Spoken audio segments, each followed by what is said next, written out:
হঠাৎ করে হাজবেন্ড বলে উঠলো, আজকে তোমার সব ইচ্ছে পূরণ করবো। তো হ্যালো এভরিওয়ান, কি অবস্থা সবার? Welcome to my page Tisha's blog. আপনাদের দাদা নাকি আজ আমাকে বাইরে নিয়ে যাবে আমার একটি ইচ্ছে পূরণ করতে, তাই একটু রেডি হয়ে নিচ্ছিলাম। বাইরে যেহেতু অনেক গরম, তাই সানস্ক্রিন তো মাস্ট হ্যাভ। আর সানস্ক্রিন দেওয়ার পরে আমি একটু কম্প্যাক্ট পাউডার দিয়ে সানস্ক্রিনটা একটু সেট করে নিয়েছি। এরপরে ছোট্ট ছোট্ট কানের দুলগুলো দিয়ে আমি একদম রেডি হয়ে গিয়েছি।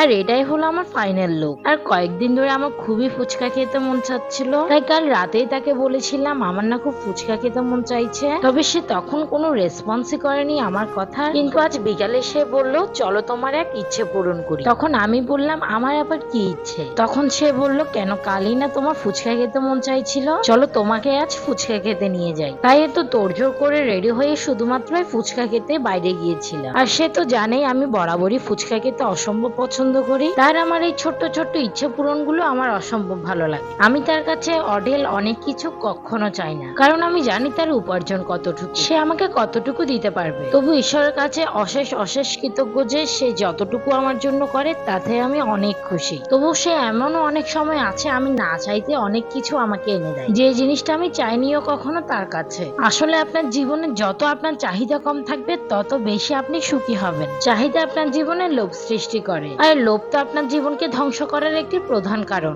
আসলে জীবনে সুখী হতে গেলে বড় কোনো রেস্টুরেন্টে গিয়ে দামি দামি খাবার খেলে সুখী হওয়া যায় না। সুখ যদি খুঁজতে হয় আপনি এরকম রাস্তা দাঁড়িয়ে খাওয়ার মধ্যেও সুখ খুঁজে পাবেন। তো যাই হোক, অনেক কথা বলে ফেললাম। ফুচকা খেয়ে বাসায় যাওয়ার সময় দেখতে পেলাম এই তালাওয়ালা মামাকে, আর ওইখানে দাঁড়িয়ে তাল একটা কেটে আমরা রাস্তায় দাঁড়িয়ে খেয়েছিলাম। আর আমার লাইফে প্রথমেই আমি রাস্তায় দাঁড়িয়ে সবার সামনে তাল খাচ্ছি। আমি তো খেতে চাইছিলাম না, আমার খুবই লজ্জা লাগছিল। তারপর আমার হাজবেন্ড বললো যে না, এখানে একটা খেয়ে দেখো, তারপর আমরা বাসায় নিয়ে যাব। কারণ কালই সে জব থেকে আসার সময় এক ছড়া একদম তাল নিয়ে গিয়েছিল। আর তাল তো তালই না, সব ভিতরে পানি, একদমই আমরা তাল খেতে পারিনি। তাল দেখেই আমরা বেতাল হয়ে গিয়েছিলাম। তো যাই হোক, আরিশকে একটু খাইয়ে দিতে চাইছিলাম, কিন্তু সে একদমই খাচ্ছিল না। তো এরপরে আমাদের খাওয়া দাওয়া শেষ হয়ে গেলে আমরা আরো অনেকগুলা কেটে নিয়ে আসি, কারণ ওই মামার তালগুলো অসম্ভব ভালো ছিল।